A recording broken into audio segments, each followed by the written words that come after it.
अस्सलामुअलैकुम वरहमतुल्लाहि वबरकातुहू।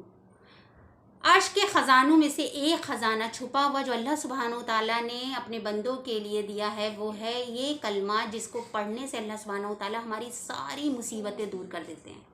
ला हौला वला कुव्वता इल्ला बिल्लाह। यानी कि जब हमें दुनिया से डर हो, जब हमें अफसोस हो, हमें परेशानी हो, हमें कि कोई रास्ते ना दिख रहा हो, तो हमें सिर्फ़ और सिर्फ अल्लाह पर यकीन करना है। ला हौला वला कुव्वता इल्ला बिल्लाह, कि अल्लाह तेरे सिवा कोई ज़ात मुझे नफ़ा नहीं पहुंचा सकती, या अल्लाह आपके सिवा कोई ज़ात मेरा नुकसान नहीं कर सकती जब तक कि आप ना चाहें। तो हम यहाँ पे इतराफ़ कर रहे हैं कि कोई इंसान जब तक अल्लाह नहीं चाहेगा हमें नुकसान नहीं पहुंचा सकता।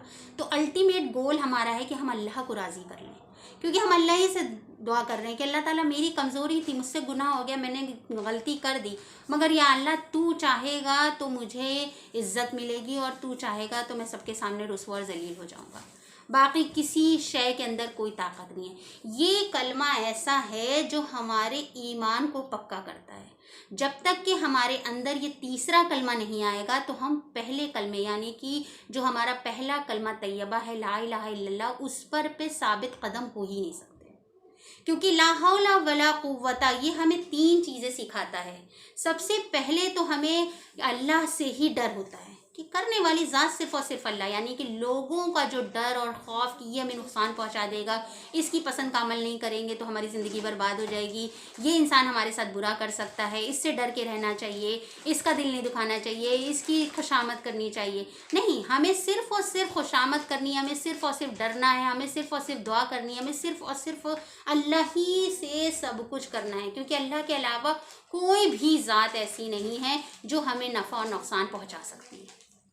दूसरी क्वालिटी जो इस कलमे को पढ़ने से हमारे अंदर आती है, वो ये है कि हमें अल्लाह से ही हर चीज़ की उम्मीद करनी है, कि अल्लाह ही हमें हर चीज़ दे सकता है, चाहे वो दौलत हो, चाहे वो इज़्ज़त हो, चाहे वो नाम हो, चाहे शोहरत हो, चाहे अल्लाह ताला ही हमें किसी के सामने बुलंदी दे सकता है। कोई और से हम उम्मीद नहीं करेंगे, कि अल्लाह तेरे अलावा किसी के अंदर ताकत ही नहीं है जो हमको कुछ कर सके। अल्लाह नेकी करने की सलाहियत भी आप दे रहे हैं, बदी से बचने की ताकत भी आप दे रहे हैं।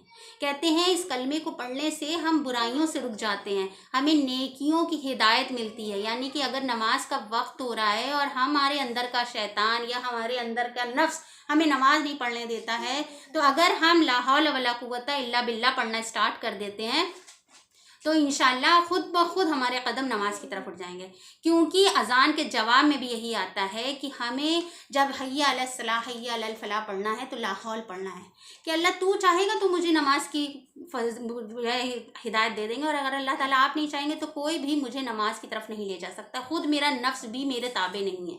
तो ये करने के बाद, ये दुआ पढ़ने के बाद हमें अल्लाह से उम्मीद हो जाती है कि अल्लाह तेरी ही वजह से मैं नेकी करूँगा, तेरी ही वजह से मैं बदी से बच सकता हूँ, मेरी अपनी ज़ात पे मेरा कोई अख्तियार नहीं है। तीसरी चीज़ जो हमें आती है वो ये है कि हमें अल्लाह सुब्हानहू ताला पे पूरा यकीन और तवक्कुल रखना है, कि अल्लाह के अलावा हमें किसी की ज़ात पे तवक्कुल नहीं रखना है। खुद अल्लाह सुब्हानहू ताला कह रहे हैं कि जिसने भी अल्लाह के सिवा किसी और पे भरोसा इल्ला बिल्लाह, यानी कि अल्लाह तेरे अलावा तो कोई है ही नहीं, हमें अच्छा ही होगा। अल्लाह सुब्हानहू ताला हमारे साथ कभी बुरा नहीं कर सकते। दुनिया चाहे हमारे कितने खिलाफ हो जाए, लोग चाहे हमारे कितने खिलाफ हो जाएं, चाहे कुछ भी हमारे साथ हो जाए, मगर हमें किसी भी तरह से अल्लाह के अलावा किसी पर यकीन नहीं करना। हमें उम्मीद अल्लाह से अच्छे की रखना है, क्योंकि अल्लाह सुब्हानहू तआला कितना भी गुनहगार बंदा हो उसको कभी भी मायूस नहीं करते। हमें अल्लाह से ही उम्मीद लगानी है, हमें अल्लाह ही से तवक्कुल करना है कि मेरा अल्लाह ही मेरा निगहबान है। ला हौला वला कुव्वता कहते हैं कि ये अर्श के ख़जानों में से एक दुआ है, और अल्लाह सुब्हानहू तआला ने ये हमें इसलिए दी है ताकि हम अल्लाह सुब्हानहू तआला से अपनी हर ज़िद मनवा लें। तो कोशिश करें इन अल्फाजों को, इसका वजीफ़ा अपने ऊपर लाजमी तौर पे पकड़ लें, क्योंकि जब हम ये दुआ को लाजमी तौर पे अपनी ज़िंदगी में लाएंगे तो इंशाअल्लाह हमारा ईमान भी पुख्ता होगा, हमें लोगों का डर भी ख़त्म होगा, हमें लोगों से उम्मीदें कम होंगी, और हमारा भरोसा अल्लाह सुब्हानहू तआला पे बढ़ेगा। व आखिर दावाना अनिल हम्दुलिल्लाहि रब्बिल आलमीन। अस्सलामु अलैकुम व रहमतुल्लाहि व बरकातुहू।